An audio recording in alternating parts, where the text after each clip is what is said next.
রাসেল ভাই কিছু বলেন।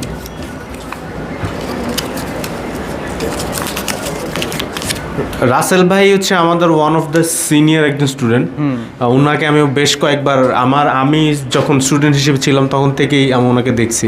সো রাসেল ভাই, আপনি যদি একটু বিস্তারিত বলতেন, কেন ওনারাকে অনেকেই অনেক কিছু বলতে চাচ্ছেন, পারতেছেন না। আমার মনে হয় আপনি পারবেন, আপনি কিছু যদি বলতেন আমাদের উদ্দেশ্যে। সবাইকে আসসালামু আলাইকুম। ওয়ালাইকুম আসসালাম। এই স্কুপ ট্রেনিং সেন্টারে এসে আমার খুবই ভালো লাগছে। আর এই কাজটা শেখার মূলত কারণ হলো যে আমি দেশের বাইরে থাকি, প্রবাসী আমি একজন চাইনিজ শেফ, এবং 6 মাস গরমের 6 মাস আমার কাজ বন্ধ থাকে আর 6 মাস আমি ফ্রি থাকি। তার জন্য পাশাপাশি এই কাজটা শেখার জন্য আমি এখানে আসলাম। সবাইকে ভালো লাগছে এবং ধন্যবাদ। ভাইকে আশা করেছিলাম ভাই হচ্ছে অত্যন্ত একটু বিস্তারিত আলোচনা করো, ভাই সব থেকে ছোট লাইনগুলো বলে গেছেন।